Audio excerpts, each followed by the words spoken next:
ወደ ቤተሰቦች እንደምን ከረማችሁ በያላችሁበት ሰላም ጤና ፍቅር እንዲበዛላችሁ እንዲበረክትላችሁ እመኛለሁ እኔ ጸጋዬ አብራር ነኝ ለዛሬ እንግዲህ እምቢባዮች የተሰኘ ቆየት ያለ በሳህለ ስላሴ ብርሃነ ማርያም ተተርጉሞ የቀረበ ድንቅ የጥበብ ሥራ በጋራ ቆይታ እንድናደርግበት መርጭ ያለው ጥሩ ጊዜ እንደሚሰጣችሁ ባለሙሉ እምነት ነኝ በያላችሁበት ጥሩ ጊዜ እመኝላችኋለሁ ወደ ቤተሰቦች የማይዘነጋው ስከፍቱት ላይክ ማድረግ ነው ላይክ አድርጋችሁ ጀምሩ ሐሳብ አስተያየት እጅግ ይበረታታል በሱፐር ቻት ሱፐር ቴንክስ እና ሱፐር ስቲከር የተለያየ ማበረታቻ ስጦታ ለቻናሌ ለምታበረክቱ ቀድሜ thank you ማለት ፈልጋለሁ ወደ ቤተሰቦች በያላችሁበት መልካም ጊዜ ተመኘው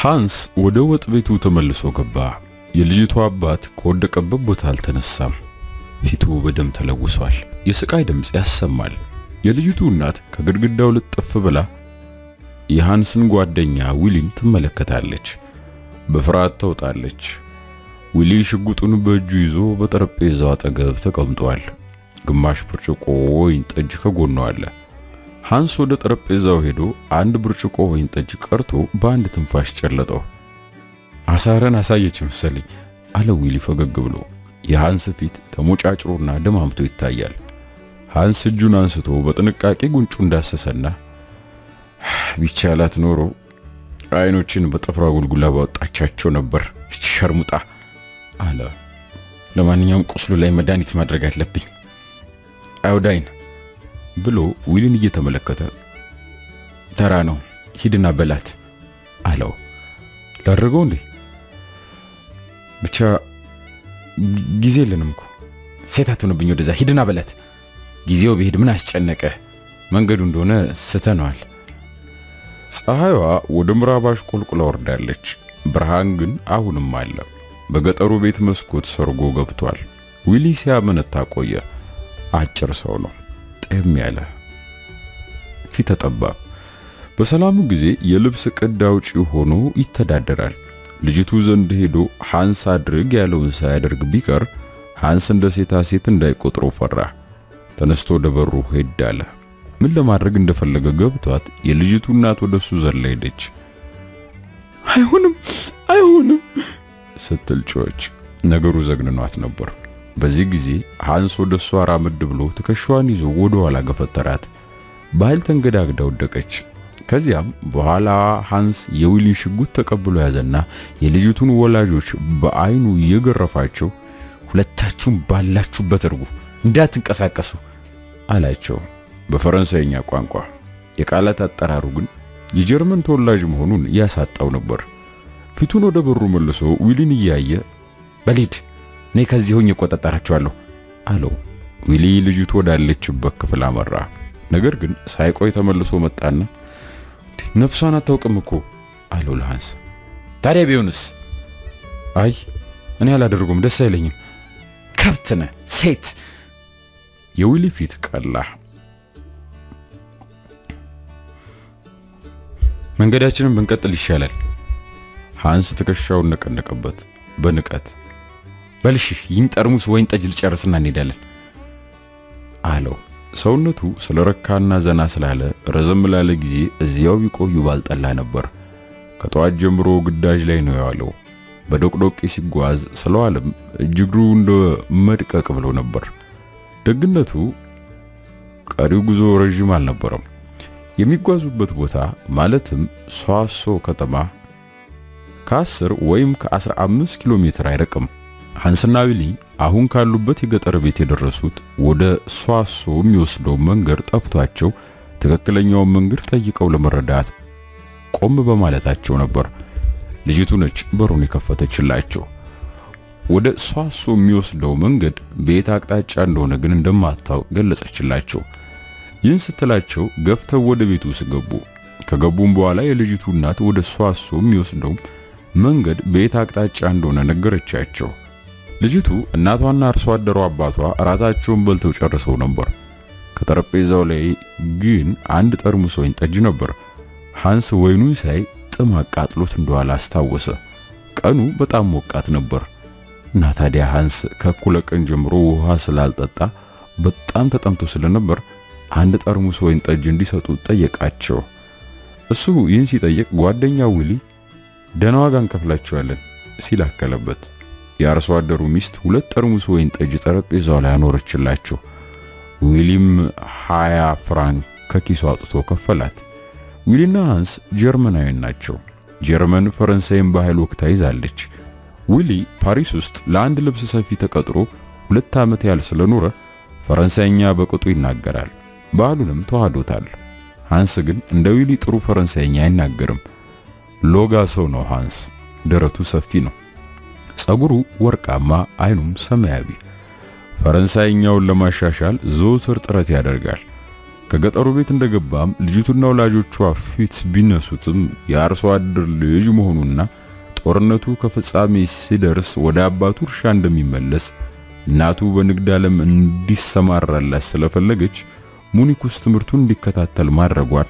እሱ ግን ለንግድ ሥራ ስሜት የሌለው መሆኑንና ሁለተኛ ደረጃ ትምህርቱን እንዳጠናቀቀ ወደ እርሻ ኮሌጅ ገብቶ መማሩን በፈረንሳይኛ ቋንቋ ነገራቸው። መንገድ ጠፍቶባችሁ ለመጠየቅ እዚህ መጣችሁ። መንገዱ ቤት አቅጣጫ እንደሆነ ተነግሯችኋል። እናም ወይን ጠጃችሁን ጨርሳችኋል። እባካችሁ ብትሄዱልን አለቻቸው ልጅቱ። ምን የምልሽ የገበሬ ልጅ አትመዚም አላት ሃንስ አትኩሮ እያያት። እና ምን ይሁን መምህር ነች አለች እናቷ። የተማርሽ ልጅ ነሻ።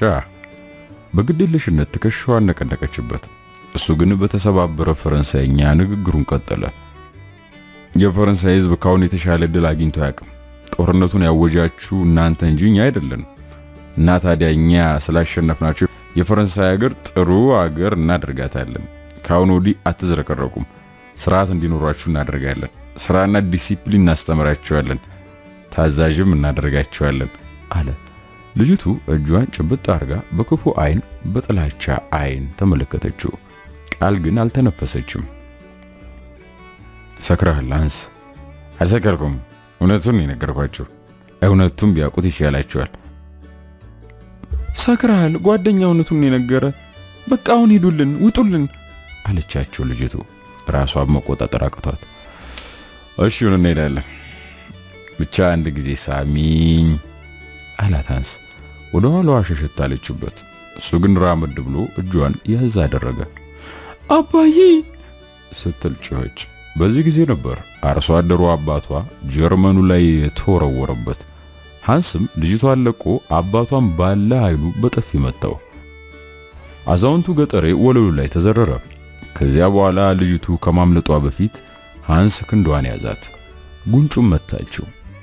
እሱም ሳቀባትና አንድ የጀርመን ወታደር ሊስምሽ ሲፈልግ ወሮታሽ ይህ ነው፣ ትክሻታለሽ፣ ዋጋ ያስከፍልሻል አላት። ኃይለኛ ሰው ስለነበር እጇን ጠምዝዞ እየጎተታት ወጣ። እናቷ ዘላ ሄዳ ልብሱን ይዛ ልጅቱን ልታስለቅቅ ሙከራ አደረገች። በአንድ እጁ ልጅቱን አቅፎ ይዞ በሌላ እጁ እናቷን ወደ ግድግዳው ገፍትሮ ወረወራት። ሃንስ አንተ ሃንስ ሲል ተጣራ ዊሊ። ዘበል ሲል ጮኸበት ሃንስ። ልጅቱ እንዳትጮ አፏን በእጁ ዘጋውና ተሸክሟት ወጥቶ ወደ ሌላ ክፍል አመራ። ከዚያ በኋላ የሰራትን ሰራት። ጉንጩን ባትመታው ኖሮ ምናልባት ከዚህ ባላደረሳን ነበር። ሳሚ ሲላት ብትስመው ኖሮ ምናልባት ከዚህ በላይ ምንም ባልፈለገ ነበር። ሃንስ ተመልሶ መጥቶ ከወጥ ቤቱ ሲገባ የልጅቱ አባት ከወደቀበት ቦታ አልተነሳም ነበር። የልጅቱ እናት ግድግዳውን ተደግፋ ትንሰቀሰቅ ነበር። ምናልባት እሷንም እንዳይደፍራት ሰክታ ነበር ይሆናል። ማልቀስ ዋጋ የለውም አለ ሃንስ። ዋለም አደረ አንድ ቀን መደረግ የነበረበት ነገር ነው። ከኪሱ የገንዘብ ቦርሳውን አውጥቶ ይሄው 100 ፍራንክ ልጅቱ አዲስ ቀሚስ ትግዛበት። አሁን የለበሰችው ቀሚስ ካሁን ወዲህ የሚያገለግላት አይመስለኝም ብሎ ገንዘቡን ጠረጴዛ ላይ አኑሮ የብረት ቆቡን ደፍቶ እንሂድ አለ ጓደኛውን። ከቤት ወጥተው በሩን በኃይል መለስ አደረጉትና ወደ ዶቅዶቅያቸው አመሩ። የልጅቱ እናት ወደ እንግዳ መቀበያው ክፍል አመራች። ልጅቱ ሶፋ ላይ ተኝታ አገኘቻት። ስታነባ ነበረች። መሪር እንባ።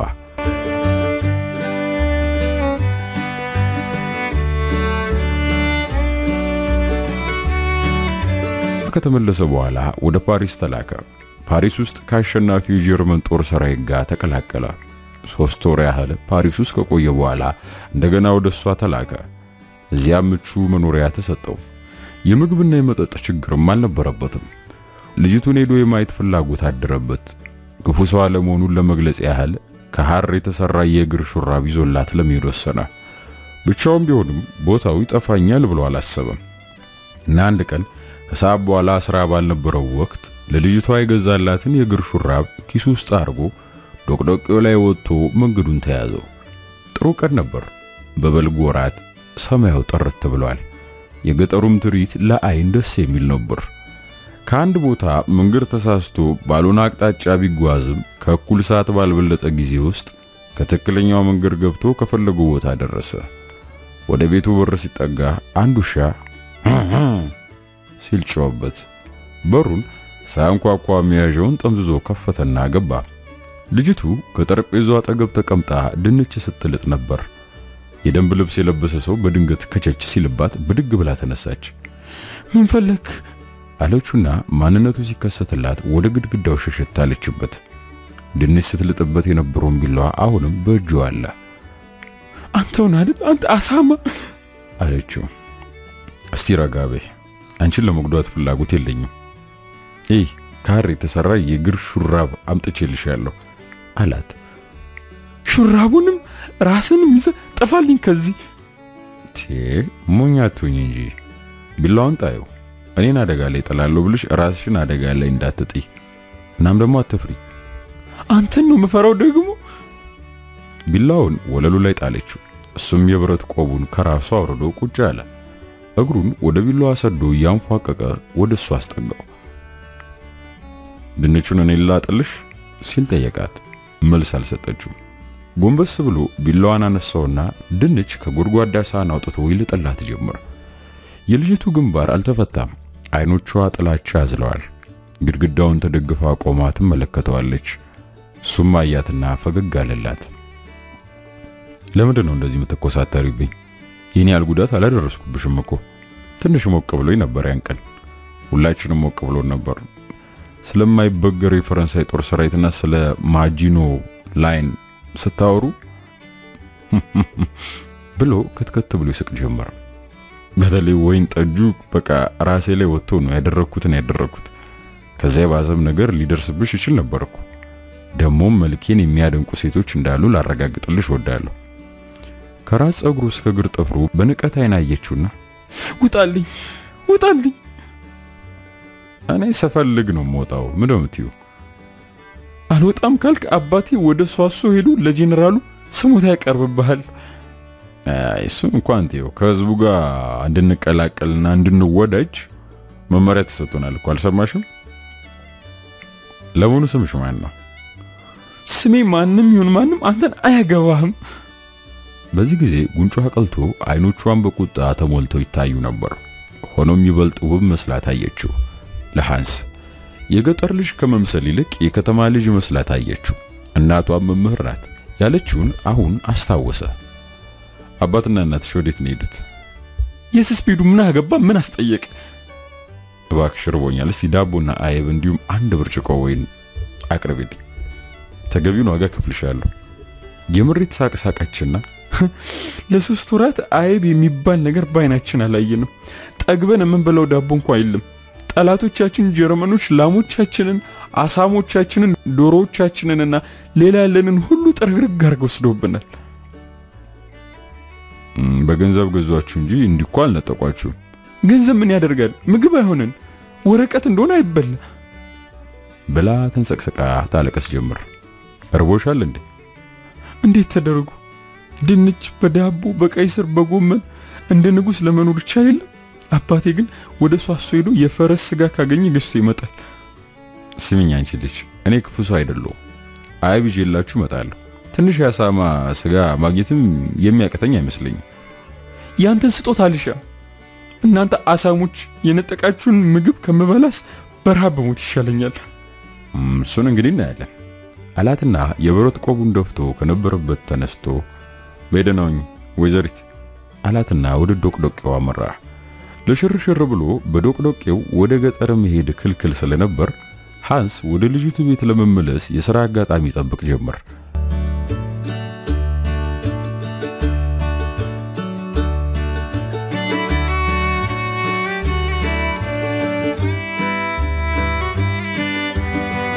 ከ10 ቀናት በኋላ የፈለገውን አጋጣሚ አግኝቶ እነ ልጅቱ ቤት መጣ።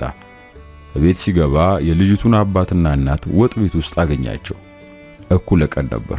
የልጅቱ እናት ወጥ ቢጤ ስታማስል ነበረች። አባትየው ጠረጴዛው አጠገብ ቁጭ ብሏል። ሃንስ ሲገባ አንዳችም የመገረም ምልክት አላሳዩም። ምክንያቱም ከዚህ ቀደም እነሱ በሌሉበት መጥቶ እንደነበር ልጃቸው ሳትነግራቸው አልቀረችም። ባልና ሚስቱ ምንም አልተናገሩም። ሚስቲቱ በዝምታ ምግብ ማብሰሏን ቀጠለች። ባልየውም ፊቱን አጮግጎ አይኑን በጠረጴዛው ልብስ ላይ ተክሎ ተቀምጧል። ጤና ይስጥልኝ ብሎ ሰላምታ ሰጣቸውና አንድ ስጦታ አምጥቼላችኋለሁ አላቸው። ሃንስ ይዞት የመጣውን ጥቅል ከፍቶ ጉሪየር የተሰኘ የአይብ አይነት የአሳማ ስጋና 2 ጣሳ ሰርዲን አወጣ። የልጅቱ እናት እነዚህን ስታይ አይኖቿ ተስገበገቡ። ባሏ ግን ፊቱ እንደተኮሳተረ ቆየ። ሃንስ ፈገግ አለና መጀመሪያ የመጣው ዕለት በመሐከላችን አለመግባባት በመነሳቱ አዝናለሁ አለ አባትየውን እያየ። ነገር ግን ጣልቃ መግባት ባልተገባውት ነበር እርሶ። ልክ በዚህ ጊዜ ልጅቷ ከነበረችበት መጣ ገባች። ደሞ ምን ልትፈጥር መጣ አለች ኮስተር ብላ። ከዚያም በኋላ አይኖቿ ባመጣቸው ስጦታዎች ላይ ያረፉ። አንፈልግም ውሰዳቸው ብላ ጮኸችበት። ስጦታዎቹን አንድ ላይ ሰብስባ ወደሱ እየወረወረች ኦኔት አብደሻል በል አለቻት እናቷ ከተቀመጠችበት ዘላ ተነስታ። አንፈልጋቸው ይውሰዳቸው። ከኛው ነጥቀው ይወሰዷቸው ናቸው እኮ የቦርዶ ሰርዲኖች ናቸው። የልጅቱ እናት ስጦታዎቹን አንስታ ያዘቻቸው። ሃንስ ልጅቱን ተመለከታት።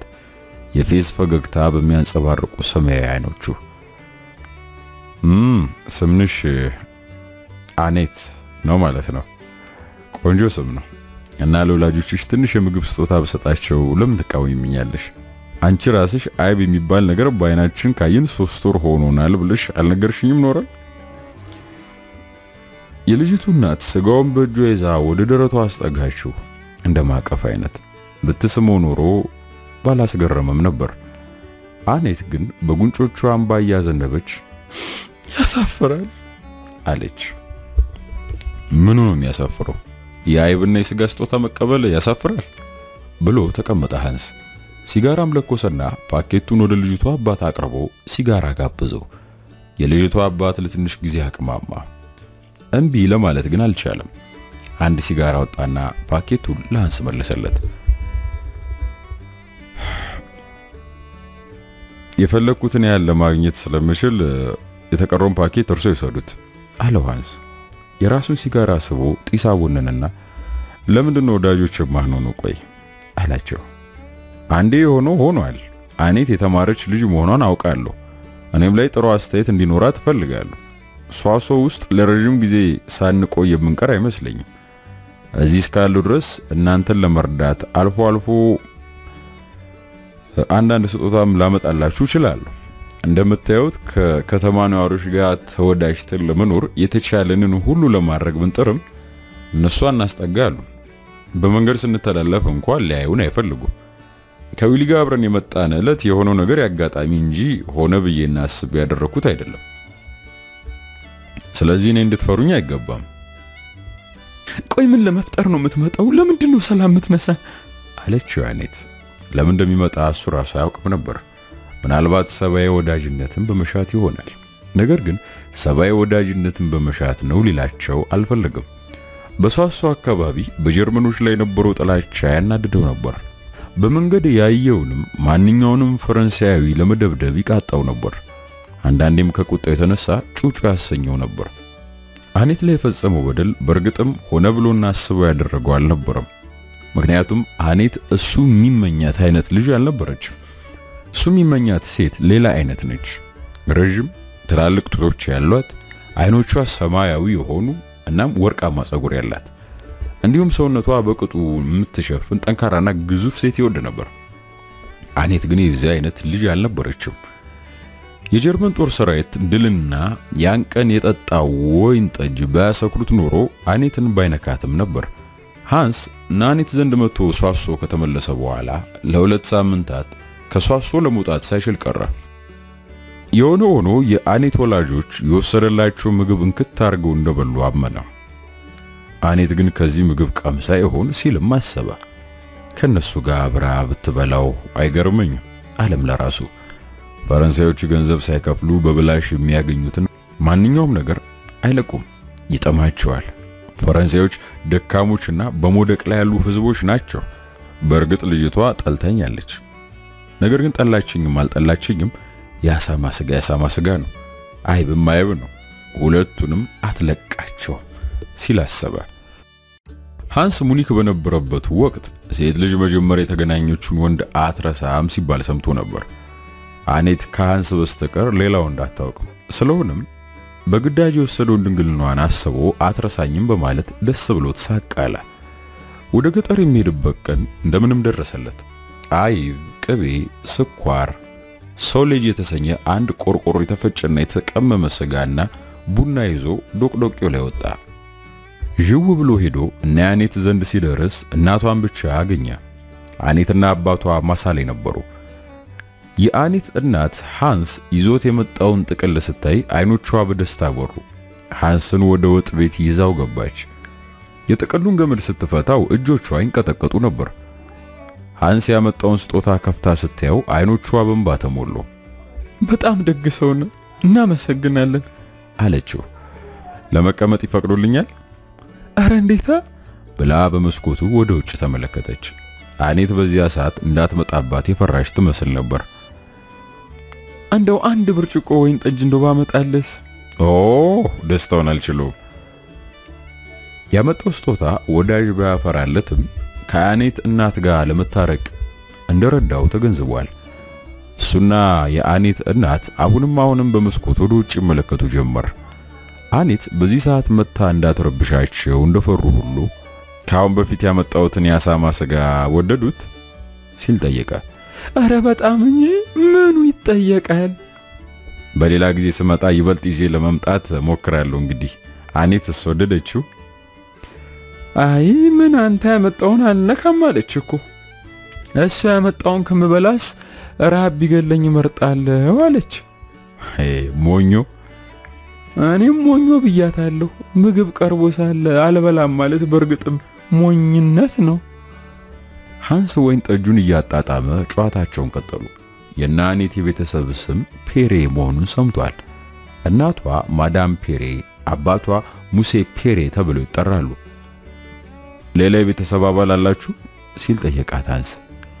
ካለኛ በቀር ሌላ የቤተሰብ አባል የለንም ስትል መለሰች ማዳም ፔሬ። ቀደም ብሎ አንድ ወንድ ልጅ ነበር። በጦርነቱ መጀመሪያ ለዘመቻ ተጠርቶ ሄዶ እዚያው ሞቷል። ተመቶ አይደለም የሞተው፣ የሳምባ በሽታ ይዞት ናንስ ውስጥ ሐኪም ቤት ገብቶ ሲታከም ቆየና እዚያው ሞተ። አዝናለሁ አላት ሃንስ። አይ ምናልባት መሞቱ ሳይበጀው አልቀርም። በብዙ መንገድ ሁኔታው እንደ አኔት ነበርኩ።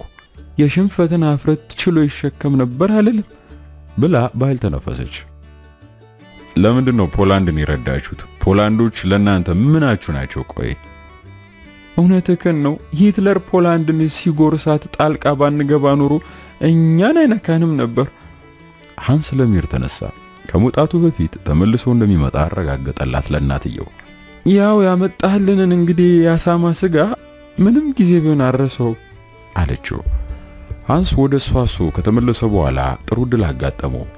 በሥራ ምክንያት እና አኔት ካሉበት ገጠር አቅራቢያ ወደሚገኝ ከተማ በሳምንት 2 ጊዜ ሚር ስለነበረበት እና አኔትን ብዙ ጊዜ መጎብኘት እድል አገኘ። እነሱ ዘንድ በሄደ ቁጥር አንድ ነገር ሳይዝላቸው ቀርቶ አያውቅም። ሆኖም አኔት እንድትወደው ያደረገው ከፍተኛ ጥረት ሳይሳካለት ቀረ። እሷ እንደሆነች እንደ እድፍ ነው ሃንስን የምትቆጥረው። ብዙ ጊዜ ታስቆጣዋለች። እንዲህ በመታስቆጣው ጊዜ ግደላት ያሰኘዋል። አንድ ቀን ብቻዋን አገኛትና ከነበረችበት ክፍል ተነስታ ስትወጣ ከፊቷ ቆሞ አላሳልፋላት። ባለሽበቱኝ ላናግርሽ ፈልጋለሁ። ተናገር ይፈለግኩን እኔ እንደውም ልቋቋም አልችልም። ለነግርሽ የምፈልገው ነገር ይህ ነው። እዚህ ሀገር ውስጥ ለረጅም ጊዜ ሳልኖር አልቀርም። የናንተ የፈረንሳዮች ህይወትም እየቀለላችሁ በሚል ፈንታ እየከበዳችሁ ሳይድ አይቀርም። በችግራችሁ ጊዜ እኔ ልረዳችሁ እችላለሁ እና ይህን ተረድተሽ እንደ አባትሽና እንደ እናትሽ በእኔ ላይ ጥሩ አስተሳሰብ እንዲኖርሽ ለምን አትሞክሪም? በእርግጥ አባቷ ሙሴ ፔሬ በሃንስ ላይ ያለውን አስተሳሰብ ለውጦ ነበር። በሱ ላይ ያለውን አስተሳሰብ ከመቀየሩ የተነሳ ትንባሆ እንዲያመጣለት እንኳን ጠይቆት አምጥቶለታል። ዋጋ ቢከፍለውም ሃንስ አልቀበልም አለው። ሽማግሌው ሙሴ ፔሪም አመሰግነው። ከዚህም በተጨማሪ ሙሴ ፔሪ ስለ ሷሶ ዜና ለማወቅ ይፈልግ ስለነበር ሃንስ ጋዜጣም ይዞለት ይመጣ ነበር። አኔት ሃንስ ለጠየቃት ጥያቄ መልስ ስትሻ ቆየችና እንደ አባቴና እንደ እናቴ ሐሳቤን ለምን እንደማልቀየር ነው የምትጠይቀኝ ብላ ልብሷን ከሰውነቷ ጋር ጥብቅ አድርጋ ገፍቶ የወጣው ሆዷን አሳየችው። የሃንስ ፊት ቀልቶ ደም መሰለ። ድንግጥ አለ። አርግዘሻል እንዴ አላት። ወንበሯ ላይ ዘርፈጥ ብላ ጭንቅላቷን በእጇ ደግፋ ትንሰቀሰቅ ጀመር። ሰው ምን ይለኛል አየኔ ፍዳ አለች። ዘሎ ደሷ ሄደ። የኔዋ አላት ሊያቅፋት እየዳዳው። እሷ ግን ተነስታ ቆሟ ገፋ አደረገችው። አትንከኝ፣ ከዚህ ጠፋልኝ፣ በቃ ጠፋልኝ፣ የሰራኝን ታውቃለህ ብላ ከክፍሉ ወጣ ሄደች። ለጥቂት ጊዜ ሃንስ ብቻው ቀረ። ግራ ተጋባ። ሐሳቡም ተምታታበት። ሃንስ ወደ ሷሶ ተመለሰ። ያን ቀን ሌሊት እንቅልፍ አልወስዳለው። ስለ አኔትና ስለ እርግዝናዋ ሲያስብ አደረ። ማልቀሷን ሲያስታውስ አሳዘነችው። በማህፀኗ ያለው ሽል የሱ ነበር። ትንሽ እንደማንጎላጀት ቃጣውና እንደገና ነቃ። ከአኔት ጋር ፍቅር እንደያዘው በድንገት ተከሰተለት። በጣም በድንገት ስለተከሰተለት ከሁኔታው ጋር ሊላመድ አልቻለም። ከዚህ ቀደም ስለሷ ብዙ ጊዜ ቢያስብም ፍቅር ይዞት አያውቅም ነበር። አሁን ግን በእርግጥም ፍቅር ይዞታል። ፍቅር እንደያዘው ሲገነዘብ ልቡ እጅጉን ደስ ተሰኘ። አኔትን ሊያቅፋትና ሊሰማት ፈለገ። አይኗንና ፈገግታዋንም ለማየት ተመኘ። ለሶስት ቀናት ከሷሶ ለመውጣት ሳይችል ቀረ። በእነዚህ ቀናት ውስጥ ቀንም ሆነ ሌሊት መንፈሱ ከአኔትና ካረገዘችለት ልጅ ጋር ነበር። ከሶስት ቀናት በኋላ ወደ ገጠር ለመሄድ ተነሳ። ምኞቱ የአኔትን እናት ብቻዋን አግኝቶ ሊያናግራን ነበር። ከሰፈራቸው ሲቃረብ እንደ እድል ሆነለት። እናም በመንገድ አግኝቶ አስቆማት። የማገዶ እንጨት ሰብራ በጀርባዋ ተሸክማለች። ወደ ቤቷ በመመለስ ላይ ነበረች። አኔት ማርገዟን አውቃለሁ አላት። ደንገጣለች። እንዴ ማን ነገረ? እሷ እንደሆነች ላትነግረው ስና ነበር። እንዴት አወቅ? እሷ ራሷ ናት ልብሷን ከሰውነቷ ጋር አጣብቃ ሆዷን ያሳየችኝ። አይ ያን ቀን የሰራት ስራ ብላ ስለ አኔት ሁኔታ ታጫውተው ገባች።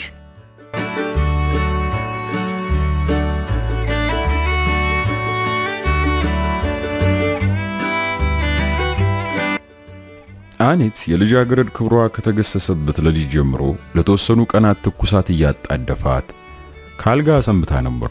ወላጆቿም ሳታብድ አትቀርም ብለው ፈርተውላት ነበር። ለብዙ ሰዓታት ሳታቋርጥ እንደ እብድ ትጮህም ነበር። በአካባቢያቸው ሐኪም አልነበረም። ምክንያቱም የገጠሩ ሐኪም የሀገር ጥሪ ደርሶት ዘምቶ ነበር።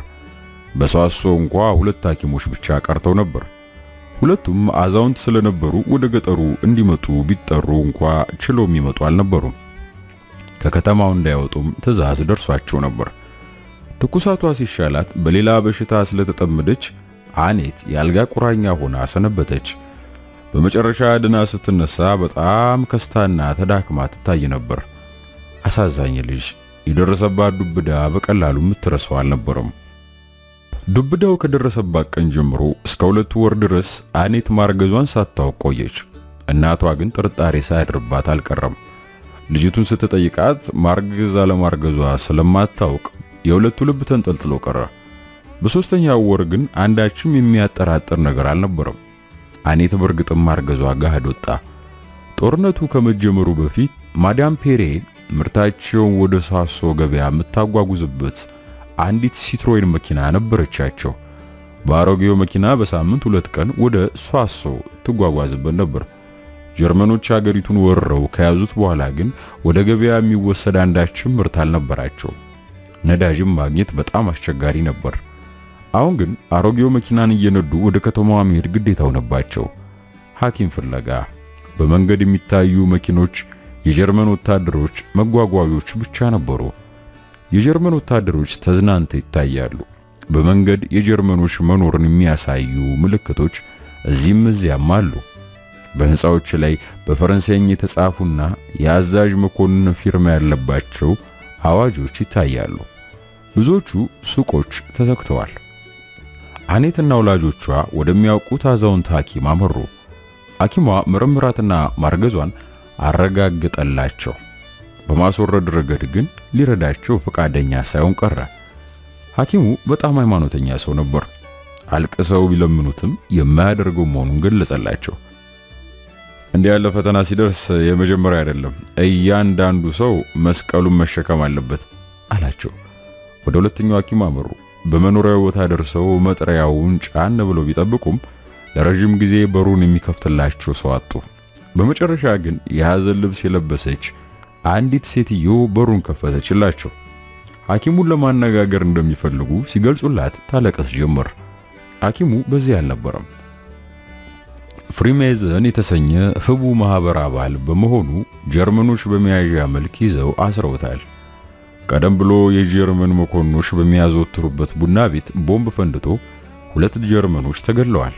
በርከት ያሉ ሌሎች ጀርመኖች ቆስለዋል። እስከተወሰነ ቀን ድረስ ቦምቡን ያፈነዱት ሰዎች ተይዘው ባይቀርቡ ሐኪሙ እንዲረሸን ተወስኖበታል።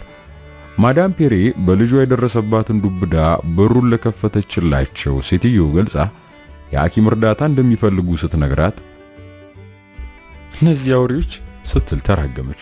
አይ ልጅ እንዲያደረጉሽ እነዚህ አውሬዎች። በከተማ ውስጥ አንዲት አዋላጅ ታውቅ ስለነበር የሷን አድራሻ ያሰጠቻቸው። ሴትዮዋ እኔ እንደላኳችሁ ግለጹላት ትረዳቸዋለች አለቻቸው። አዋላጇ ዘንድ ሄደው መድኃኒት ተሰጣቸው። መድኃኒቱ አኔትን በጣም አሳመማት እንጂ ለችግሯ መፍትሄ አላስገኝላትም። ሊያስወርዳት አልቻለም። ማዳም ፔሬ ይሄን ሁሉ በዝርዝር አጫወተችው ለሃንስ። እሱም ለትንሽ ጊዜ ዝም ብሎ ቆየና ነገ እሁድ ነው፣ ምንም ስራ አይኖረኝም፣ ተመልሼ መጥቼ በይበልጥ እንነጋገርበታለን፣ አንዳች ጥሩ ነገርም ይዤ እመጣለሁ አላት።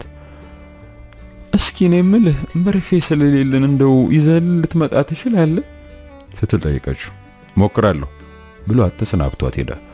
ማዳም ፔሬ 10ሩን ማገዶ አንስታ ጀርባዋ ላይ ያደረገችና መንገዷን ቀጠለች።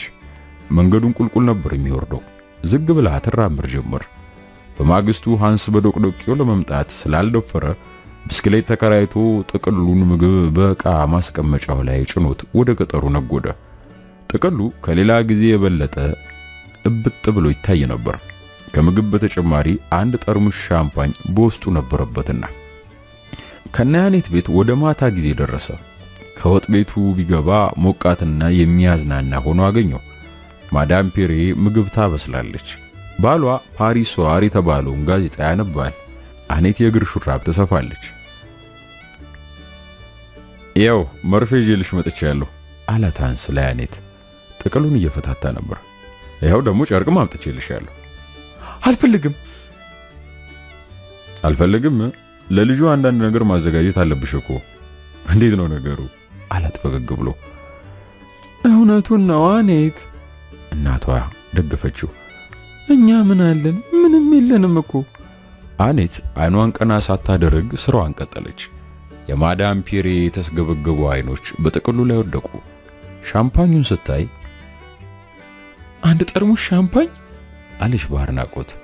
ሃንስ ደስ ብሎ ሳቀና ለምን ሻምፓኝ ይዤ እንደመጣው እነግራችኋለሁ፣ አንድ ሐሳብ ኖሮኝ ነው አለ። ቀጥሎ እንደማመንታት ብሎ ወንበር ስቦ ከአኔት ትይዩ ተቀመጠና እንዴት እንደምጀምር ግራ ተጋብቻለሁ አለ። ያን ቀን ምሽት ስለሰራው ጥፋት አዝናለሁ አኔት። በጊዜው የነበረው ሁኔታ ነው ይገፋፋኝ እና ይቅር ብታደርግልኝ እባክሽ በጥላቻ አይናየችውና ምን ጊዜም ቢሆን ይቅርታ አላደርግልም መቼም። ይልቁንም ብትተወኝ ምን አለበት? ቆይ አንተ ሰውዬ ህይወቴን አበላሽብኝ ደሞ አንሶ። እኔ እኮ ምንም ምናልባት ህይወትሽን አላበላሽብሽም። ማርገዝሽን ስሰማ ሌላ ስሜት አደረብኝ። ሁኔታው በሙሉ ተቀይሯል። እንዲያውም በጎ ኩራት ተሰምቶኛል። ኩራት ነው ያልከው? አለችው በክፉ አይን እያየችው። ልጁ እንዲወለድ ፈልጋለሁ አኒት። እንዲያስወርድሽ ያደረግሽውን ሙከራ ባለመሳካቱም ደስ ብሎኛል። ትንሽ አታፍርም? እንዴት አፋውጣት እንዴት ተናገረኛለህ? አይ እንግዲህ ልጅ ስሚኝ፣ ማርገዝሽን ካወቅኩ ጊዜ ጀምሮ ስለሌላ ነገር አስቤ አላቅም። ጦርነቱ ከ6 ወራት በኋላ ይፈጸማል። እንግሊዞቹም በሚመጣው ጸደይ ወራት እናንበረከካቸዋለን። ከዚህ በኋላ ወደ ሰላማዊ ኑሮ ተመልሼ አንቺን አገባሻለሁ። አንተን? ለምን እንዴ? ለምን ተብሎ? ይህን ስትጠይቀው ደንገጥ አለ። በፈረንሳይኛ መልስ ሊሰጣት ስላልቻለ በጀርመንኛ መለሰላት። ጀርመንኛ እንደምትናገር ያውቅ ነበርና ሃንስ በጀርመንኛ መልስ ሲሰጣት ማዳም ፔሬ ስላልገባት ምንድነው ያለሽ ስትል ጠየቀቻት አኔትን። አፈቅርሻለሁ ይለኛል ደሞ ብላ የፌስ ሳቅ ስትስቅበት ጀመረ። ነገሩ በጣም አስገርሟን ነበር። ከሳቋ ብዛት የተነሳ ከአይኖቿ እንባ ፈሰሰች። በዚህ ጊዜ ማዳም ፔሬ ተቆጥታ በጥፊ አለቻት። ማዳም ፔሬ ፊቷን ወደ ሃንስ መልሳም ዝም በላት፣ ሁኔታዋ ነው እንደሚያርጋት፣ ግድ የለም ያው እንደምታውቀው ነው የጸነሳም የለ አለችው። ሻምፓኙን ያመጣው ተጫውተን እንድንደሰት አስቤ ነበር። በጣም የሚያሳዝን ነው አለች አኔት። በእንደዚህ አይነቶች ደደቦች መሸነፋችን በጣም ያሳዝናል። ሃንስ እንደገና በጀርመንኛ ይናገር ጀመር። ማርገዝሽን እስከሰማ ድረስ እንደማፈቅርሽ አልተከሰተልኝም ነበር። የማርገዝሽ ዜና እንደ ነጎድጓድ ሆኖ በቃ ነው እንደዛ ነው የተሰማኝ። ምንድነው ያለሽ አኔት ስትል ማዳም ፔሬ ጠየቀች። ተው እባክሽ፣ ምንም ፋይዳ ያለው ነገር አይናገርም። ልድገሚ አይደል? ልድገሚ አለቻት አኔት። ከዚያ በኋላ ሃንስ በጀርመንኛ መናገሩን ትቶ በፈረንሳይኛ ይናገር ጀመር። ይህም የአኔት ወላጆች ምን እንዳላስቡ እንዲያውቁ ነበር። ቢቻሌ ኖሮ አሁኑኑ ባገባዎች ነበር። ደግሞ ምንም የሌለኝ ሰው አልምሰልሽ። አባቴ የተደላደለ ንብረት አለው። በአካባቢያችንም የተከበረ ሰዎች ነን። ለወላጆች የበኩር ልጅ ስለሆንኩ አንዳችም ነገር አይጓደልብኝም አላት። ካቶሊክ ነህ ስትል ማዳም ፔሬ ጠየቀችው። አዎ ነኝ። እሱም አንድ ነገር ነው። የኛ ሀገር እኮ ቆንጆ ሀገር ነው። መሬታችንም ለምለም ነው። በሙኒኮና በኢንስበርግ መሃል ባለው ሀገር ውስጥ ከኛ መሬት የተሻለ ለማፈር ፈጽሞ የለም። ደግሞ መሬቱ የኛ ርስት ነው። የአባቴ አባት ነበር የገዛው። መኪና፣ ሬዲዮና ስልክም ጭምር አለን። አኔት ፊቷን ወደ አባቷ መልሳ እንዴት ያለ ጥልቅ ያስተሳሰብ ያለ ሰው ነው እባክህ አለችው በመጻት። አይኗን ወደ ሃንስ መልሳም እንዴት ያለ ቆንጆ እድል ሰጠኝ እባክህ። አሁንም በመጻት ለናንተ ባዕድ ከጋብቻ ውጪ ልጅ ያረገሱና የተሸነፈ ህዝብ ወገን ሆኜ ሳለሁ አንተ እንድታገባኝ እድል ማግኘቴ በጣም ትልቅ ነገር ነው አይደል? በርግጥ ደስታ ያጎናጽፈኛል አይመስልም እንዴ? ታላቅ እድል። አባቷ በንግግር ቁጥብ ሰው እንደመሆኑ ዝም ብሎ ቆየና አሁን ገና ተናገረ። ያቀረብከው ሐሳብ ክፉ አይደለም አለው ለሃንስ። በአሁኑ ሳይሆን በቀድሞ ጦርነት እኔም ተካፋይ ሆኜ ነበር እና ሁላችንም በሰላም ጊዜ ማናድርጎን አድርገናል። የሰው ተፈጥሮ ነውና። ሆኖም ወንድ ልጃችን ስለሞተና ካላ አኔት በቀር ሌላ ማንም ስለሌለን አኔትን አግብተ ወደ ሀገር ይዛት እንድትሄድ ፈቃዳችን አይደለም። ይህ ነጥብ እንደሚነሳ ቀደም ያውቅ ነበር። ለዚህም መልስ አለኝ። አኔትን ይዣት ወደ ሀገሬ በመሄድ ፈንታ እዚሁ እኖራለሁ እያልኳችሁ እኮ ነው። አኔት አይታደረገችው። ምን ማለት ነው ስትል ጠየቀችው ማዳም ፔሬ። አንድ ወንድም ስላለኝ ወላጆችን እሱ ይረዳቸዋል ማለቴ ነው። ይህን ሀገር ወድጄዋለሁ።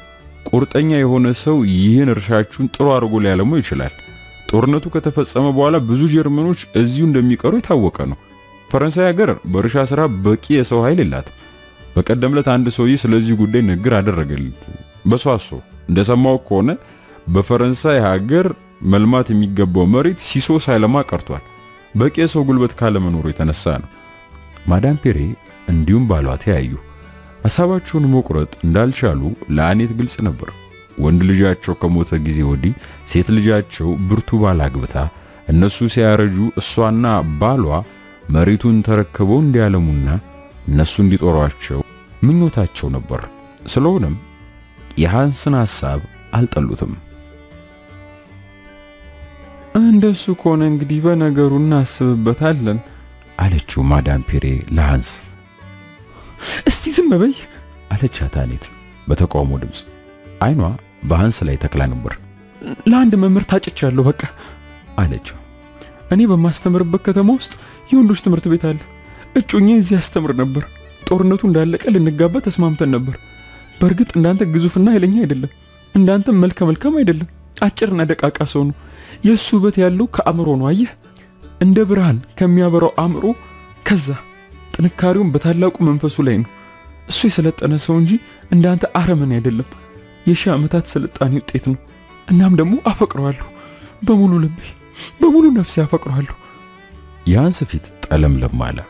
አኔት የምታፈቅረው ሌላ ሰው ይኖራል ብሎ አልገመተም ነበር። አሁን የት ነው ያለው አላት። የት የሚሆን ይመስላል? ጀርመን ሀገር ውስጥ ነው ያለው። ተማርኮ ሄዷል። በረሃብ አለንጋ እየተጠበሰ ነው። አንተ ግን ሀገራችን ያፈራችውን እንደፈለክ ትበላለህ፣ አፈር ብላ እንደፈለክ ትጠጣለህ። እናም ከአንጀቴ እንደምጠላ ስንት ጊዜ ልንገር? ይቅርታ አድርግልኝ ትለኛለህ። እኔ ግን ከቶም ይቅርታ አላደርግልህም። ላደረክብኝም በደል ለመካስ ትፈልጋለህ። ነገር ግን የማይገባ ከብት ነህ አለችውና ጭንቅላቷን ወደ ኋላ መለሰችው። በፊቷም ላይ ስቃይ ይነበብ ነበር። ህይወቴን እንደሆነ አበላሽቷል ስትል ቀጠለች። እጮኛዬ ግን ቸር ልብ ስላለው ይቅር ይለኛል የሚል ተስፋ አለኝ። ይሁን እንጂ ተገድጄ ሳይሆን ፈቅጄ ክብሬን ያስነካው ይመስለው ይሆናል የሚል ጥርጣሬም ይገባኛል። ምናልባት አንተ ስጦታ ብለህ ለምታመጣው ቅቤ፣ አይብና ካር የተሰራ የእግር ሹራብ ካልሲ ለዚህ ብዬ ራሴን ያረኮስኩ ይመስለው ይሆናል። ይህ ነው የሚያንገበግበኝ ሐሳብ ብላ ንግግሯን በመቀጠል እንዲህ ያለ ነገር የደረሰብኝ እኔ ብቻ አይደለሁም። እናም ይህ በሆዴ ያለው ልጅ ያንተ ልጅ ጀርመናዊ ልጅ እያለ የኔና የሱ ህይወት ምን አይነት ህይወት ሊሆን ይችላል? ሕፃኑ ሲወለድ እንዳንተው ወርቃማ ጸጉር፣ እንዳንተው ሰማያዊ አይኖች ይኖሩት ይሆናል። እንዳንተው ግዙፍ የመሆን አዝማሚያ ያሳይ ይሆናል። ሃያ በሰይ ምን ነው አምላኬ እንዴት አሰቃየኝ ብላ ከተቀመጠችበት ተነስታ በፍጥነት ከወጥ ቤት ወጥታ ሄደች። ለጊዜው ሃንስና የአኔት ወላጆች ምንም አልተናገሩም። ሃንስ ሻምፓኙን በጸጸት ተመለከተው። በኃይል ተንፍሶም ተነስቶ ወደ ውጭ ሲወጣ ማዳም ፔሬ ተከተላ ወጣች። እኔ ምን እንደው አገባታለሁ ያልከው ካንጀቴ ነው እንደው ለመሆኑ አለችው ዝቅ ባለ ድምጽ። አዎ ካንጀቴ ነው፣ አፈቅራታለሁ እኮ። እና ካገባት በኋላ ይዛት አትሄድም? እዚህኛ ዘንድ ሆነ እርሻችንን ታለማዋለህ? አዎን፣ ይህን ለማድረግ ቃል እገባለሁ። መቼም ባሌና እኔ ለዘላለም በሕይወት አንኖርም። ይህ የታወቀ ነገር ነው። ወደ ሀገር ብትመለስ የወላጆች እርሻ ከወንድም ጋር መካፈል ይኖርብሃል። እዚህ ከቀረ ግን የኛን እርሻ የሚካፈል አይኖርም። አዎ ልክ ነው። አኔት አስተማሩ እንድታገባው ጉጉት አልነበረንም። ነገር ግን በዚህ ጊዜ ወንድ ልጃችን በሕይወት ስለነበረ ልታገባው ከፈለገች ለምን አታገባውም ይል ነበር እሱ።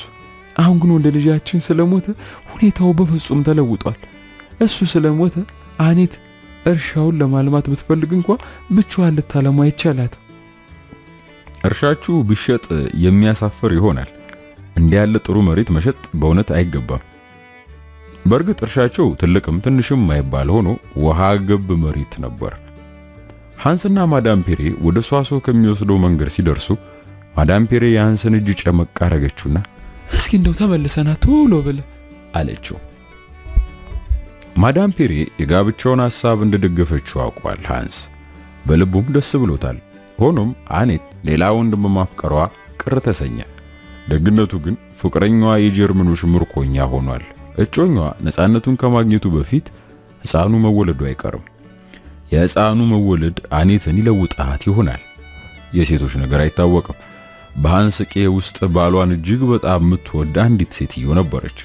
ባሏን ያለ ልክ ከመውለዷ የተነሳ ሰዎች ይስቁባን ነበር። ነገር ግን አንድ ሕፃን ልጅ ከወለደች በኋላ ባሏ ፈጽሞ አስጠላት። አኔትም ብትሆን ሕፃኑን ከተገላገለች በኋላ የፍቅረኛዋን ፊት አያሳየኝ ትል ይሆናል። ደሞም ሴትን ለጋብቻ ለመጠየቅ የተለመደ ነገር ስለሆነ ለጋብቻ ስለጠየቃት እንደወራዳ እንደማትቆጥረው አመነ።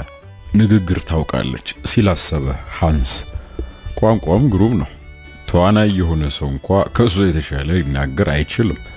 እሷ ግን እንዲህ ጥሩ አድርጋ መናገር ተፈጥሯ ነው። በእርግጥ ፈረንሳዮች መናገር ያውቁበታል፣ የሚካድ አይደለም። አኔት ጭንቅላት ያላት ልጅ ነች። ስትወቅሰኝ እንኳ ንግግሯ ጣፈጠኝ እኮ። በጣም የተማረችና አዋቂ ልጅ ነች። አደነቃት። ቀጠለ ማንብረሙ። ወደ ሷሶ በመጓዝ ላይ ያለ አህያኔ ግዙፍ ኃይለኛ መልካም ነው ብላኝ የለም። ለኔ ስሜት ባይኖራት ኖሮ ይሄን ትናገር ነበር ታዲያ። ደሞም ሕፃኑ ልጅ እንደኒው ወርቃማ ጸጉርና ሰማያዊ አይኖች ይኖሩት ይሆናል ብላለች። ለኔ ስሜት ከሌላት እንዴት እንደዚህ ብላ ትናገራለች ሲላሰበና ከትከት ብሎ ሳቀ። የጊዜ ጉዳይ ነው፣ ትግስቱን ይስጠኝ እንጂ የሆነ ይሆናል። ሳምንታት አለፉ። በሷስ ያለው አዛዡ መኮንን ሸምገል ያለና ግዴለሽ ቢጤ ሰው ነበር። በመጪው ጸደይ ወራት ወታደሮቹም እንደሚጠብቃቸው በመገንዘብ በወታደሮቹ ላይ ስራ እየበዛባቸውም ነበር። ወታደሮቹ ከጀርመን ጋዜጦች እንደተረዱት ሉፍትዋፍ የተባለው የጀርመን አየር ኃይል እንግሊዝ ሲያጠቃ ነበር። እንግሊዞች በፍርሃት እንደተዋጡ ውስጥ ለውስጥ ተጓዥ የጀርመን የጦር መርከቦች የእንግሊዝ መርከቦች በማስጠም ላይ እንደሆኑ በእንግሊዝ ሀገር ረሃብ መነሳቱና በእንግሊዝ ሀገር በማንኛውም ጊዜ አብዮት ሊነሳ እንደሚችል ያትቱ ነበር። የጀርመን ጋዜጦች የበጋ ወራት ከመግባቱ በፊት ጦርነቱ አልቆ ናዚ ጀርመን ዓለምን አሽቆጥቁጣ እንደምትገዛ ያረጋግጡ ነበር። ሃንስ ፈረንሳይት ልጅ ለማግባትና ለመሬት ለማልማት እንዳሰበ ጀርመን ሀገር ላሉት ወላጆቹ በደብዳቤ ያሳወቃቸው። ወደ ሀገሩ ስለማይመለስና በፈረንሳይ ሀገር ተጨማሪ መሬት ለመግዛት ስላሰበ ወንድሙ ጀርመን ሀገር ያለውን የቤተሰባቸውን ንብረት ጠቅልሎ ይዞ ለሱ የድርሻውን መሬት ዋጋ ተበድሮ እንዲልክለት አሳሰባቸው። በጦርነቱና በምንዛሬ ምክንያት በፈረንሳይ ሀገር መሬት በርካሽ እንደሚገኝም ገለጸላቸው።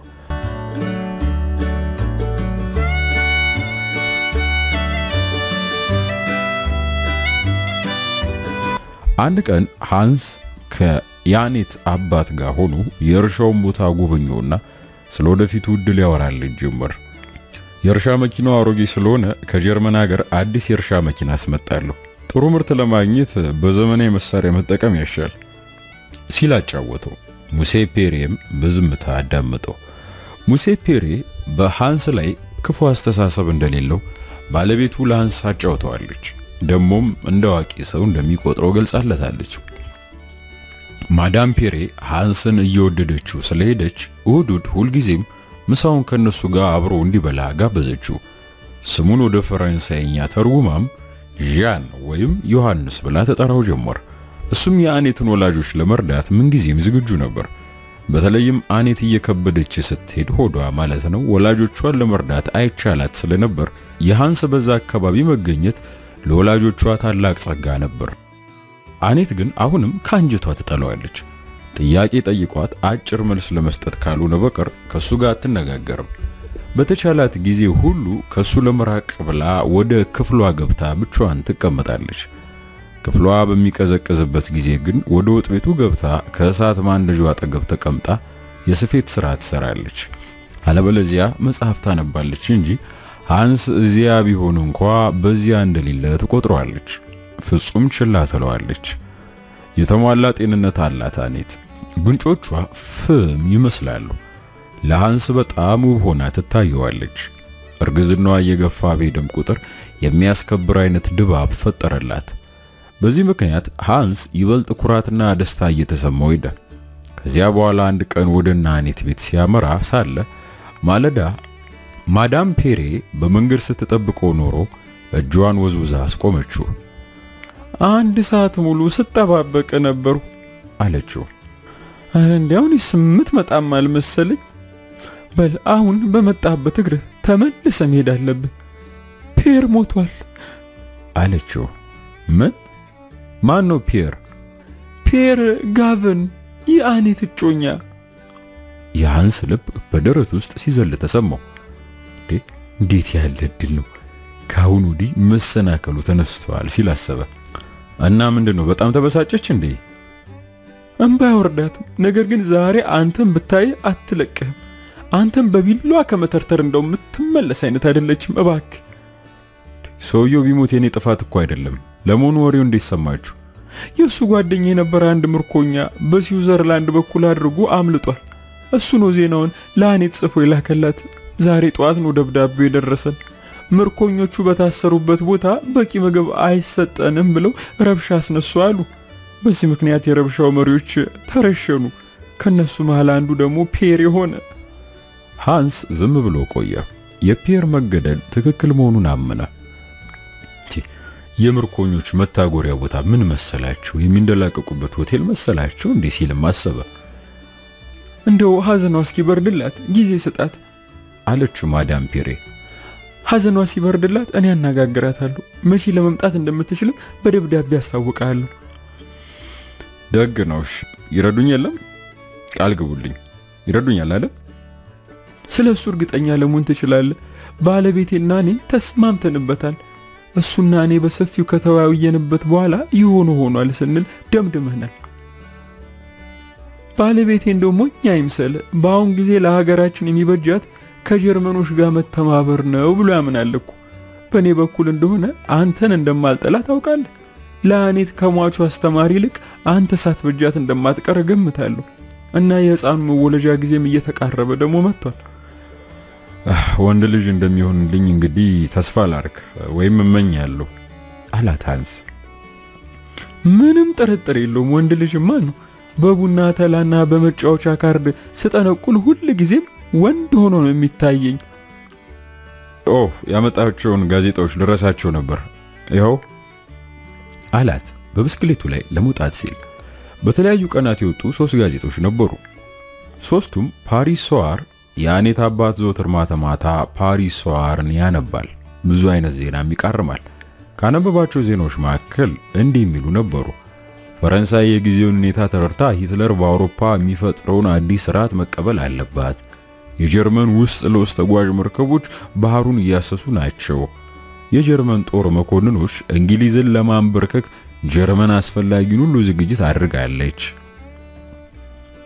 አሜሪካ እንግሊዝን ለማገዝ ፈጽሞ አልተዘጋጀችም። ፈረንሳይ ከጀርመን ጋር በመተባበር በአውሮፓ ውስጥ ተገቢ ቦታዋን እንድታገኝላት ባላት እድል መጠቀም ይገባታል። ይህን አይነቱ ዜና የሚያቀርቡት ጀርመኖቹ ብቻ አልነበሩም። ከፈረንሳዮቹ መካከል አንዳንዶቹ ተመሳሳይ ዜና ይጽፉ ነበር።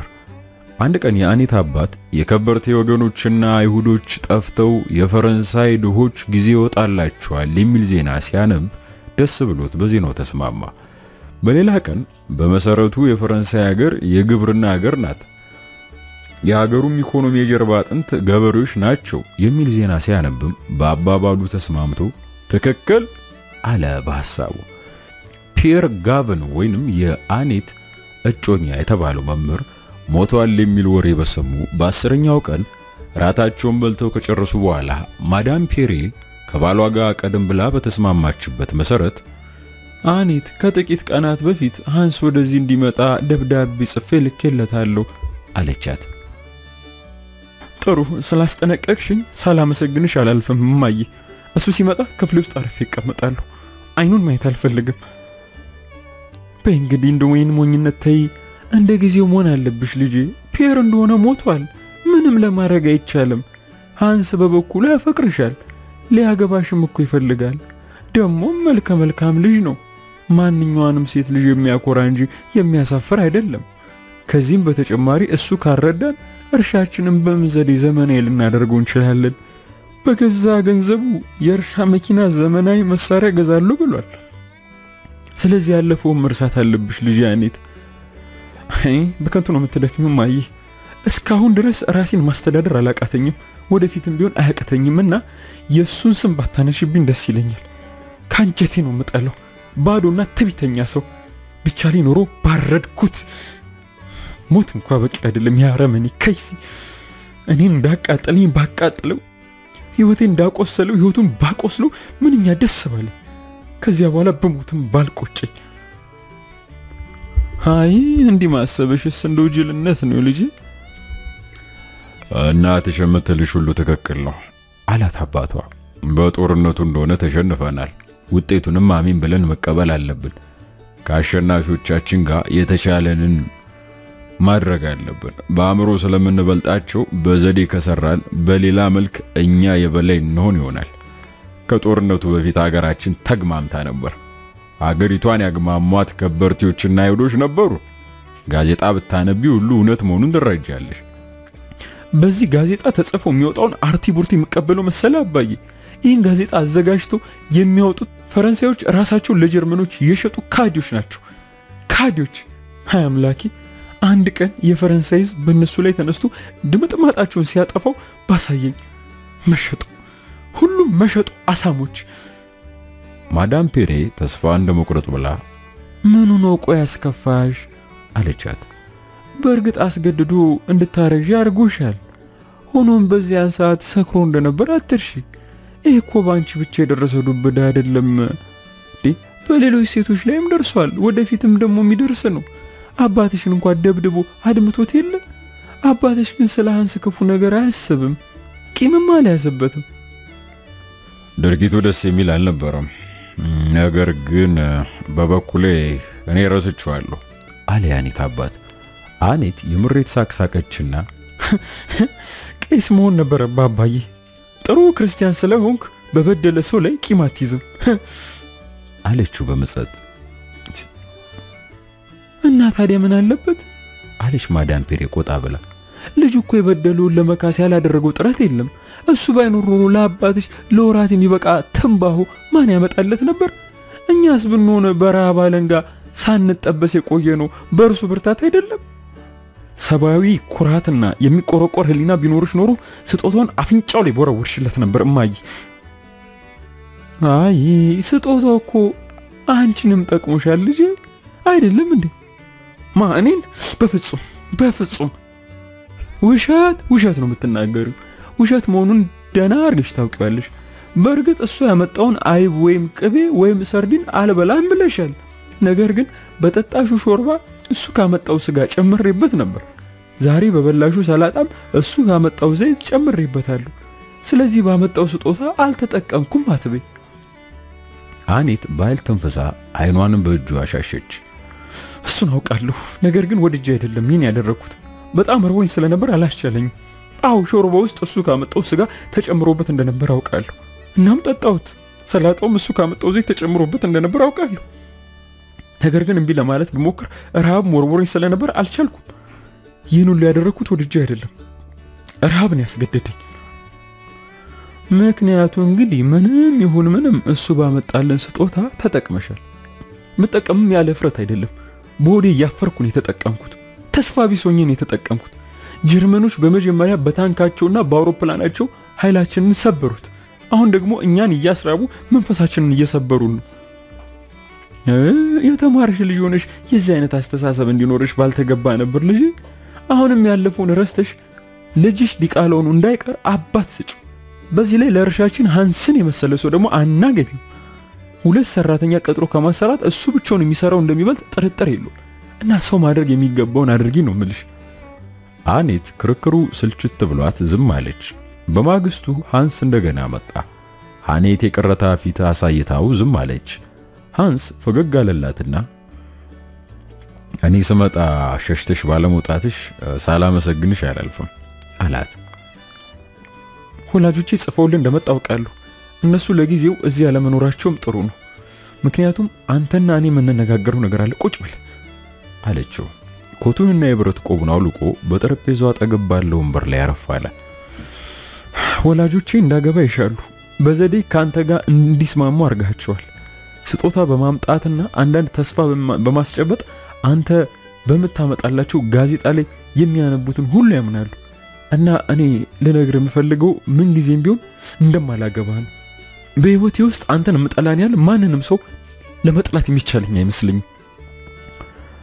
በጀርመንኛ እንድናገረው ትፈቅድልኝ ብሎ በጀርመንኛ ይናገር ጀመር። አፈቅርሻለሁ ብዬ ከዚህ ቀደም ነግሬሻለሁ አላት።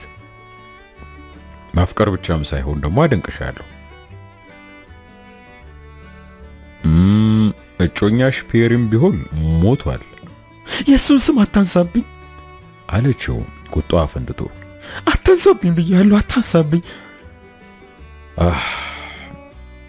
በመሞቱ አዝናለሁ። ጀርመኖች ናቸው ሆነ ብለው የገደሉት አሳሪዎቹ። ምናልባት ጊዜ ውሎ ሲያድር ሐዘንሽ ጋቢል ይሆናል። አየሽ፣ አንድ የምናፈቅረው ሰው ሲሞት ሐዘኑ ምን ጊዜም የሚበርድልን አይመስልንም። ጊዜ ውሎ ሲያድር ግን ሐዘናችን መብረዱ አይቀርም። እና እንደሚመስለኝ እኔና አንቺ ተጋብተን በወድሽ ያለው ሕፃን አባት እንዲኖረው ብናደርግ የሚሻል ይመስለኛል። ሌላው ሁሉ ቢቀር እንኳን አንተ ጀርመናዊ እኔ ፈረንሳዊት መሆናችንን ልረሳ መችል ይመስልሃል? እንደ ሌሎቹ ጀርመኖች ሁሉ ደደብ ባትሆን ኖሮ ይህ ሕፃን እድሜ ልኬን የሚያጸጽተኝ መሆኑን በተገነዘብክ ነበር። ወዳጆች የሌሉኝ መሰለህ? እናም ከጀርመን ወታደር የወለድኩትን ልጅ ይዤ እንዴት ብዬ ነው አይናቸውን የማየው? የምጠይቅ ነገር ካለ ተወኝ ነው የምልህ። በቃ እፍረቴን ተሸከሜ እንድኖር ተወኝ። በቃ አትቅረበኝ። ሂድልኝ ነው የምልህ። በቃ ሂድልኝ። ሁለተኛ ተመልሰህ እንዳትመጣ። ምን ሆነሻል? ሕፃኑ ካንቺ ብቻ ሳይሆን የኔም ልጅ ነው። ልጄን ደግሞ ፈልገዋለሁ። ያንተ ልጅ ስትል አሽሟጠጠችው። ባረመኔያዊ ስካር ተነሳስተ እንዲጸነስ ያደረከው እንዲቃላ ላንተ ምን ነው? እስኪ ንገሪኝ። አይ ልጅ በመጸነሱ ምን ያህል ደስታና ኩራት እንደተሰማኝ አንቺ አታውቂም አላት። አንቺን እንደማፈቅርሽ የተገነዘብኩትም አንቺ ነፍሰ ጡር መሆንሽም በተረዳውበት ጊዜ ነበር። በመጀመሪያ ለማመን አልቻልኩም። ከመገረም የተነሳ ምንሽ ገባሽ? ታዲያ አሁን ሐሳቤ ህልሜና ተስፋዬ ሁሉ ያለው በዚህ ሕፃን ላይ ነው። ገና ባልተወለደው ሕፃን ነው ምልሽ። ነገሩ እንዲገባሽ እንዴት አድርጌ ላስረዳሽ? ሕፃኑ እኔ ራሴ ሊገባኝ የማይችል አንድ አይነት ስሜት አሳድሮብኛል እያልኩሽ ነው። አተኩራ ተመለከተችው። በአይኖቿም አንድ አይነት ብርሃን ተንጸባረቀባት። አመለካከቷ የድል አመለካከት ነበር ለማለት ይቻላል። ትንሽ ሳቃለችና የእናንተ የጀርመኖችን አውሬነት ይበልጥ እጠላለሁ ወይንስ የእናንተን ስሜታዊነት ይበልጥ ንቃለሁ? በእውነቱ አላውቀው አለች። ያለችውን የሰማ አልመሰለም። እባክሽ ተረጅኝ። ሁሉ ጊዜ የማስበው ስለ ሕፃኑ ነው አሁን ላይ። ጭራሽ ወንድ ስለመሆኑ እርግጠኛ ነህ? ወንድ ልጅ እንደሚሆንልኝ እርግጠኛ ነኝ። አንድ እንድታቀፈውና መሄድ እንዳስተምረው እፈልጋለሁ። አደግ ሲልም የማውቀውን ሁሉ አስተምረዋለሁ። ፈረስ ግልቢያ፣ ተኩስ፣ በጅረታችሁ ውስጥ አሳ ይገኛል ለመሆኑ ካለ አሳ እንዴት እንደሚጠመድም አስተምረዋለሁ። እንደኔ ኩሩ አባት የሚኖር አይመስለኝም። አሁንም አጥብቃ ተመለከተችው። ፊቷ አልተፈታም። አንድ ክፉና አስፈሪ ሐሳብ አእምሯ ውስጥ በመጸነስ ላይ ነበር። ሃንስ ግን ፈገግ አለላት። ምናልባት ልጃችንን ምን ያህል እንደምወደው ስትረጂ አንቺም እኔን ተወጂኝ ይሆናል። ከተጋባን አትጸጸቺብኝም። ምንም መልስ አልሰጠችው። እንዲሁ ዝም ብላ ተመለከተችው። ለአንድ አፍታ እንኳን ጥሩ ቃል አትናገሪኝ? ደስ ሊያሰኘኝ የሚችል ቃል አላት። ፊቷ ደም ለበሰ። እጆቿን እርስ በርሳቸው ጨመቅ ጨመቅ አደረገቻቸውና ሌሎች ሊንቁኝ ይችላሉ አለችው። እኔ ግን ራሴን እንድንቅ የሚያደርገኝ ነገር ለመስራት ከቶም አይቻለኝም። አንተ በቃ ጠላቴ ነህ። ጠላቴም ሆነ ትኖራለህ። የምኖረው ሀገሬ ነፃ የምትወጣበት ቀን ለማየት ብቻ ነው። ሀገሬ ነፃ መሆኗ አይቀርም። ነፃ የምትወጣበት ቀን በመጪው ዓመት ወይም ከዚያ ቀጥሎ ባለው ዓመት ላይሆን ይችላል። ከ30 ዓመት በኋላም ላይሆን ይችላል። ነገር ግን አንድ ቀን ነፃ መውጣቱ አይቀርም። ከጠላቶቻችን ጋር ለመተባበር የሚሹ ፈረንሳዮች ሊኖሩ ይችላሉ። እኔ ግን ሀገሬን ከወረሩ ጠላቶች ጋር ልተባበር አልችልም። አንተን እንደምጠላ ደጋግሜ ነግሬሃለሁ። አንተ ያጸነስከኝ ሕፃን ልጅንም እንዳንተው እጠላዋለሁ። አሁን በቃ እኛ ተሸንፈናል። ነገር ግን የመጣው ቢመጣ እምቢ ባዮች መሆናችን ውለስ ስታደር ተረዳዋል። ደሞም ተሸንፈን አንቀር። አሁን ከፊት ይጠፋልኝ። የወሰንኩትን ወስኛለሁ አልኩ። ውሳኔን የሚያስለውጠኝ አንዳች ኃይል አይኖርም። አትርከም። ለአንድ ለሁለት ደቂቃ ዝም ብሎ ቆየና የሐኪም እርዳታ ለማግኘት ሞክረሻል? ለመሆኑ ወጪውን ሁሉ እኔ እከፍላለሁ አላት። ጉዳችንን መላው ሀገር እንዲያውቅብን የምንሻ መሰለህ? አስፈላጊውን እርዳታ እማዬ ታደርግልኛለች። እሷ ትበቃኛለች። አደጋ ቢኖርስ? እሷ አንተን አያገባህም። በኃይል ተንፍሶ ተነስቶ ቆመ። ወጥቶ ወደ መንገዱ ሲያመራ ባይኗ ተከተለችው። አንዳንድ የተናገራቸው ነገሮች በልቧ ውስጥ አንዳች ስሜት እንደቀሰቀሰባት ተገነዘበች። አምላኬ ሆይ ጽናቱን ስጠኝ አለች። ሃንስ እየገፋ ሲሄድ የናኒት አሮጌ ውሻ በኃይል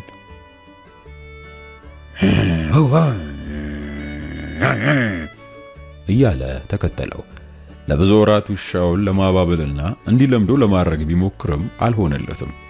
ሊዳስሰው ሲቃጣ ውሻው የቁጣ ድምጽ እያሰማ ጥርሱን ያገጥበት ነበር። አሁንም ሊተናኮለው ሲጠጋው ሃንስ ረግጦ ጥሻ ውስጥ ስለወረወረው አሮጌ ውሻ እየጮህና እያነከሰ ወደ መጣበት ያመራ ጀመር። አውሬ ስትል ጮኸች አኔት።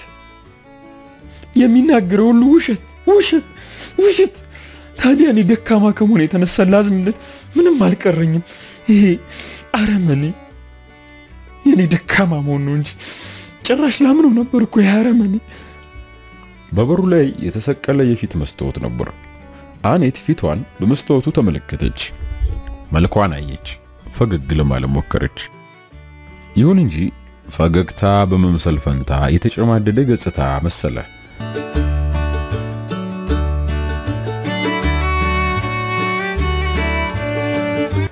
ወሩ መጋቢት ነበር። በሷሶ ጦር ሰፈር ብዙ የወታደር እንቅስቃሴ ይታያል። ፍተሻም አለ። ጥብቅ ስልጠና ይካሄዳል። በአካባቢው ብዙ ነገር ይወራል። ግማሹ እንግሊዝ ልትወረር ነው ይላል። ሌላው ወደ ባልካን ልንላክ ነው ይላል። ብዙ ይወራል። ሌላው ደግሞ ሌላ ያወራል። ሃንስ ብዙ ስራ ስለነበረው ወደነ አኔት ዘንድ በቶሎ ለመመለስ አልቻለም። በኋላ ግን በወሩ ሁለተኛ እሁድ ከሰዓት በኋላ እዛ የመሄድ ዕድል አገኘ። በረዶ ሳይዘነብ አይቀርም የሚያሰኝ በራድንና ጭጋግ የለበሰ ቀን ነበር። አንተ ነህ እንዴ? እኛስ እንደው በህይወትም የለም ብለን ነበር አለችው ማዳም ፔሬ ገና ስታየው።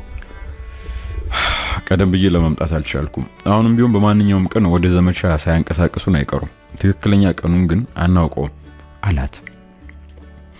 ሕፃኑ ዛሬ ጧት ተወለደ እኮ ወንድ ልጅ። የሃንስ ልብ በደረቱ ሲዘል ተሰማው።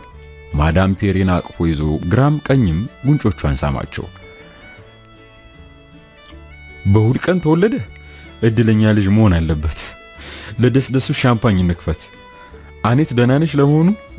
በጣም ደህና ነች። ምጧ አላስቸግራትም። ምጥ የጀመራት ትናንት ሌሊት ነበር።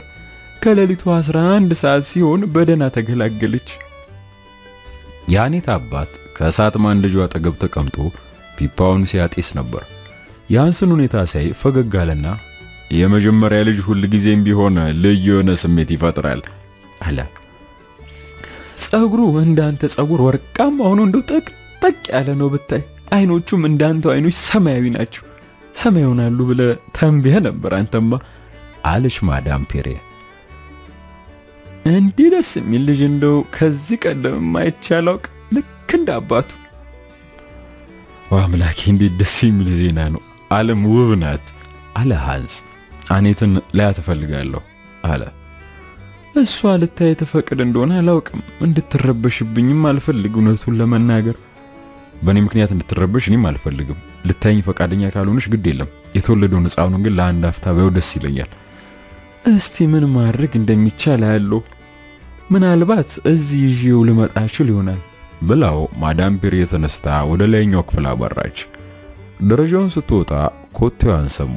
ነገር ግን ሳትቆይ ወዲያውኑ ተመልሳ መጣ። ከወጥ ቤቱ ገባችና ክፍሏ ውስጥ የለችም። ኧረ ሕፃኑም ከዛ የለም አለቻቸው። ሙሴ ፔሬና ሃንስ ደንገጣሉ።